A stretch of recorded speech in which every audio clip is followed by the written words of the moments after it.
Hi, I'm Steve, I'm very good at water tanks, and let's look at some epic plays both live and in hindsight. Ottawa Senators, but we won't talk about that. Okay, well my way out's that way, to RT.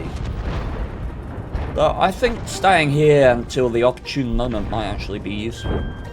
60 meters. This is fine. 50 meters. That's less fine. Hello, I'm a bush. Ha ha ha! Squeak, squeak, motherfuckers! Okay, you know that moment where just you randomly get murdered by a bush? Remember, kids, not any bush is a Stephen 90, but any bush can be a Stephen 90. So I'm going for this UDES and not the arty. Why? Well, because killing this guy frees up my team. And then it's easier to kill the arty and people like that. So if you free up your team in situations so that they can act, you can actually have a bigger and better impact on the battle. Assuming you don't get violated by an SU-14 too. Oh my god, that guy's gun depression. That guy has no gun depression. I'm just gonna drive around the corner right in front of his tank. No, let me do it. You. The back shot even did it. That's such a meme. The back shot's so much taller than me, and the SU still shot over him.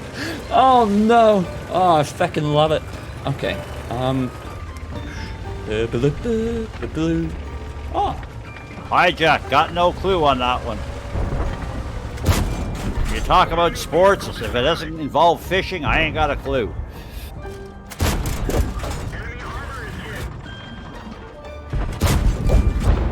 Okay. So I shot the C-52. Why? Because my team had shots at the ELC. My team can kill that ELC, but they can't kill that guy. I have an angle on that guy, so I might as well shoot him, because my team is gonna kill that guy. Hashtag logic. Perfectly safe. Safety and happiness is all that awaits in the A1 bush. It's all that's ever there. Just a load of safety, happiness, and love in the A1 bush. Yeah. Oh. See? I don't have the depression. Shit. It's so safety. Do you have good impression? Oh no, that sucks too. Better than you. In other news, There's no one. 1 second here. Hello.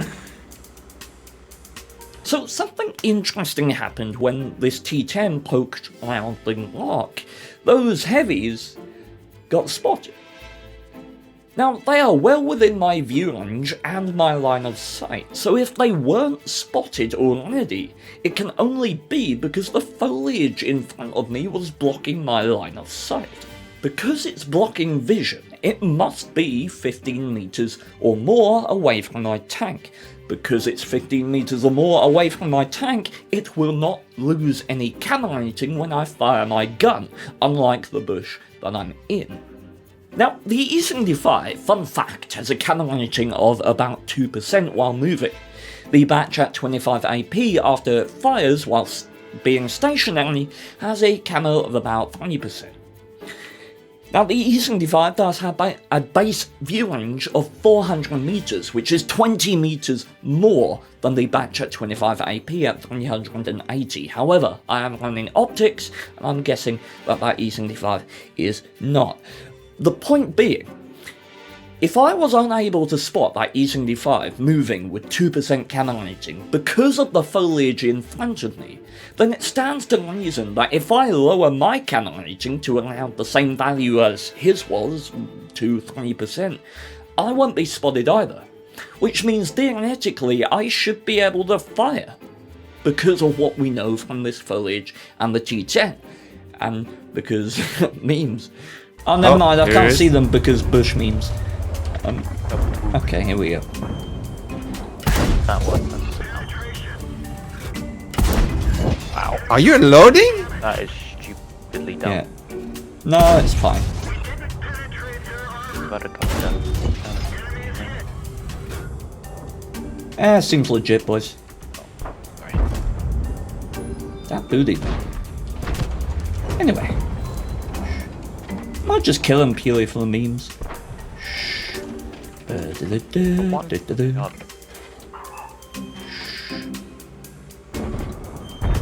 Ugh, Yeah. that's a bit scary. Is it?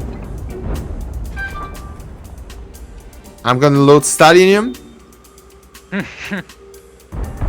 Yes. Good ammo, Joe. Memes!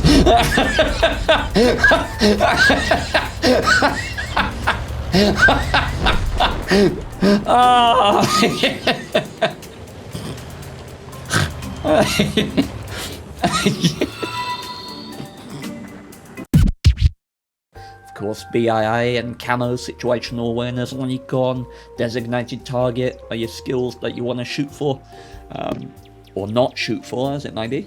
And yeah, the reason we don't use a canonet, for anyone who didn't know, is because if you use a canonet with a low noise exhaust, you don't get the full benefit of the low noise exhaust. Low noise exhaust increases your camo by 6% if it's not in the camo slot, if it's not in the scouting slot, 8% if it is, and so that does both stationary and moving camo. So both of these numbers here are increased by 6% on my setup. But if you take a canonet, which increases your camo by 10% or 12.5%, in my case, if I'm mounting it instead of binos, it would be 10%.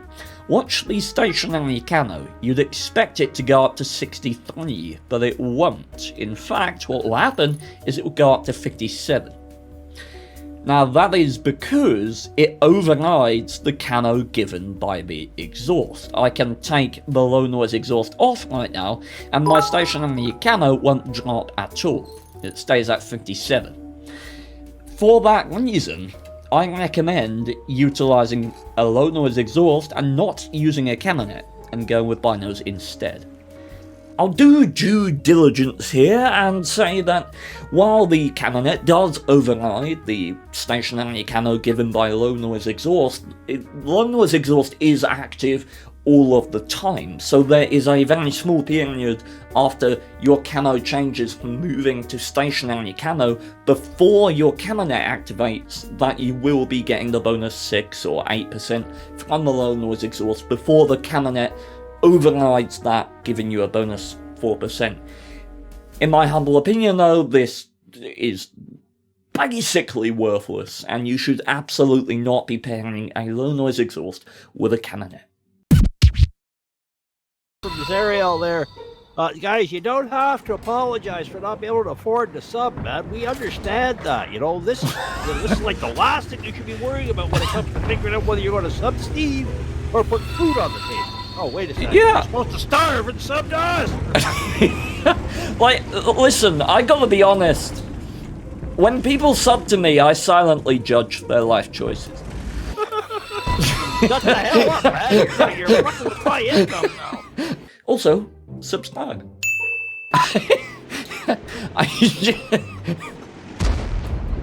Okay. Ooh, that could be profitable.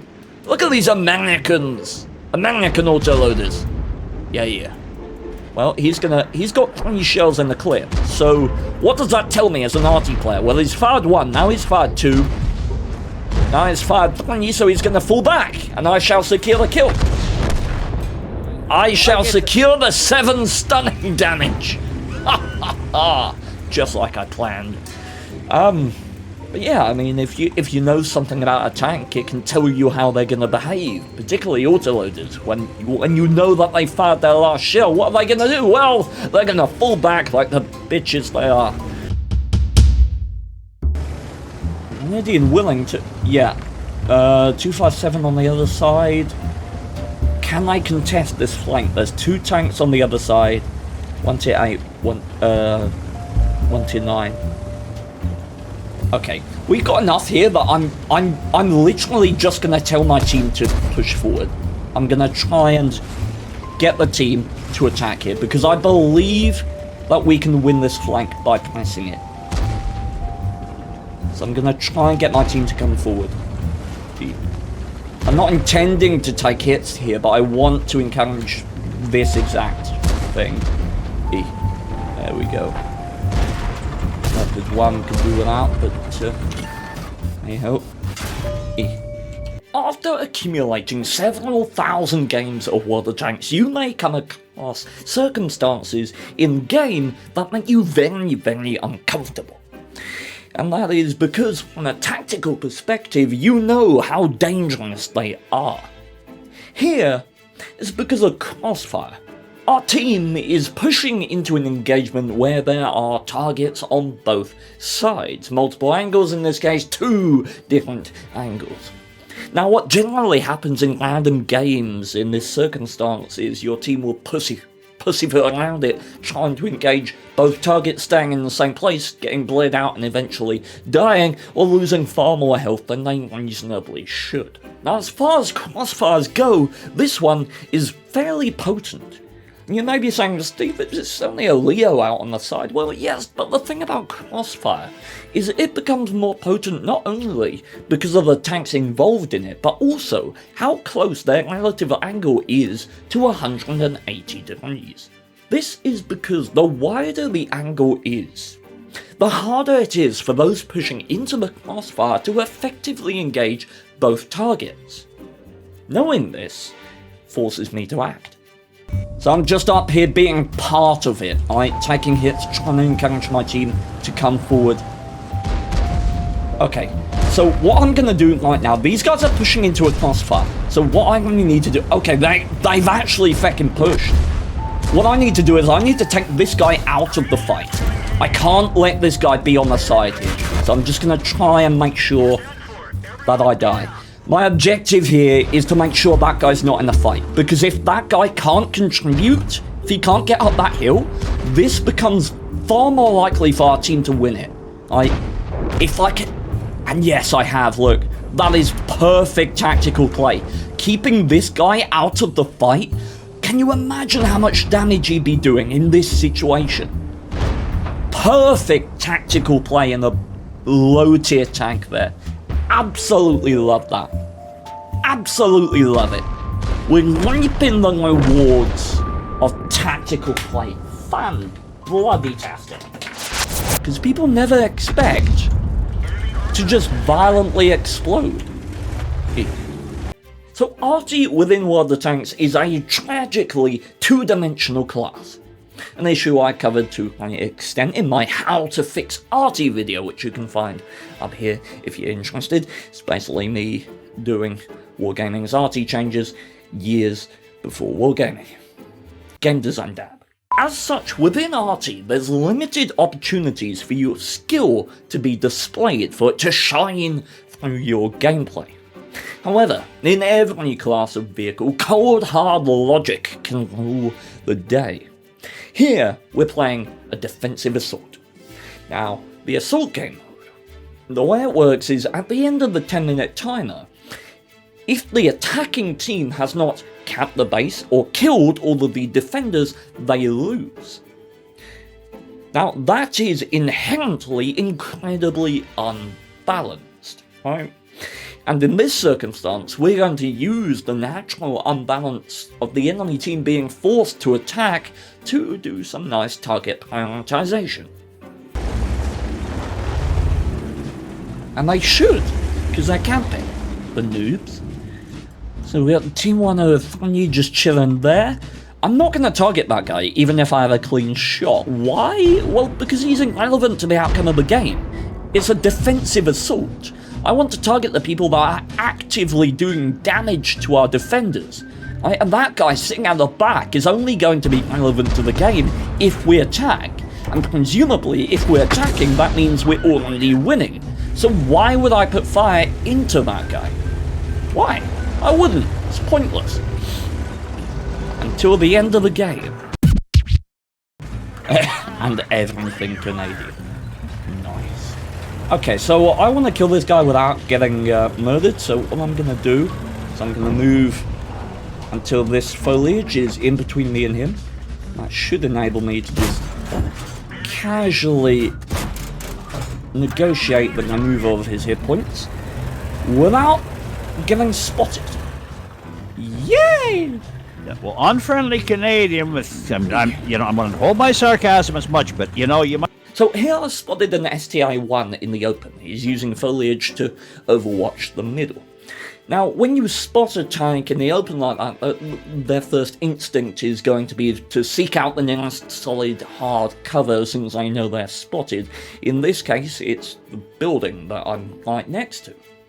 Knowing this allows me to relocate, using a nice bit of logic. If the STA-1 was overwatching on a position, he wouldn't just be sat out in the open, so I theorised that there's a line of bushes that he was using. Therefore, avoiding getting proxy detected by him, I can go all the way around in the low ground and use the bush that he was formerly using to spot him in the position that I'm sure he's going to. And I must say, it's rather sexy. Might not be good at Discord, but you're able to read this channel here where we're talking and you're able to type. So if you just stop when you get to that Discord window that comes up and read what's in front of you, all the instructions are right there.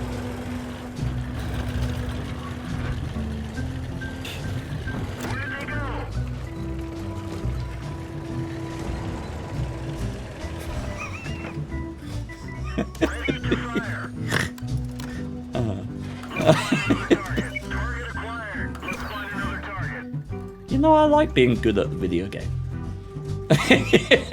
Ladies and gentlemen, thank you very much for watching. It's been a pleasure having you. Please do consider supporting the channel on Patreon if you enjoy the content. Check out a playlist for this series and our Learn War the Tanks playlist as well if you're interested in learning the game. If you'd like to see us having a load of fun, Stream Shenanigans playlist is for you.